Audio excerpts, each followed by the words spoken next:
Hello everyone and welcome to the Oklahoma Accent Challenge. This is the Grapes of Wrath, page 172 of the original book. Al flipped the radiator cap and it jumped into the air with a head of steam behind it, and a hollow bubbling sound came out of the radiator. On top of the truck, the suffering hound dog crawled timidly to the edge of the load and looked over, whimpering toward the water. Uncle John climbed up and lifted him down by the scruff of the neck. For a moment, the dog stared in stiff legs, and then he went to lap the mud under the fuss. In the highway, the cars whizzed by, glistening in the heat and the hot wind of their going fan into the service station yard. Al filled the radiator with the hose. "It ain't that I'm trying to get trade out of rich folks," that man went on. "I'm just trying to get trade. Why, the folks that stops here bags gasoline and they trade for gasoline. I could show you in my back room the stuff they'll trade for gas, no, baths and baby buggies and pots and pans. When family traded all their kid had for a gallon. And what am I going to do with this stuff up in the junk shop? Why, one fellow wanted to give me his shoes for a gallon, and if I was that kind of fellow, I bet I could get." He glanced at mine and stopped. Jim Casey had wet his head, and the drop still curls down his high forehead, and his muscle neck was wet, and his shirt was wet. He moved over beside Tom. "It ain't the people's fault," he said. "How'd you like to sell the bed you sleep on for a tankful of gas?"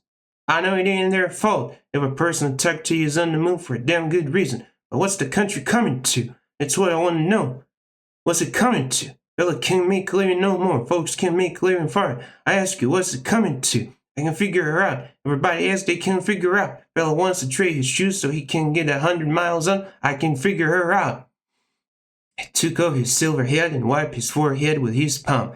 Tom took off his cap and wiped his forehead with it. He went to the hose and went the cap through and squeezed it and put it on again. Ma worked the tin cup out through the side bars of the truck, and she took water to Grandma and to Grandpa on top of the load. She stood on the bars and handed the cup to Grandpa, and he wet his lips and then shook his head and refused more. The old eyes looked up at Ma in pain and bewilderment for a moment before the awareness receded again. Al started the motor and backed the truck to the gas pump. "Fill her up.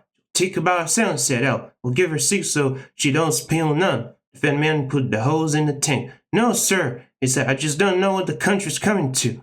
Relief and all." Casey said, "I've been working around in the country. Everybody's asking that. What we coming to? Seems to me we don't never come to nothing. Always on the way. Always going and going. Why don't folks think about that? They's moving now. People moving. We know why and we know how. Moving 'cause they got to. That's why folks always move. Moving 'cause they want something better than what they got. And that's the only way they'll ever get it. Wanting it and needing it, they'll go out and get it. It's been heard that makes folks mad to fight. I've been walking around the country and hearing folks talk like you." The fat man pumped the gasoline and the needle turned on the pump dial, recording the amount. "Yeah, but what's it coming to? That's what I want to know."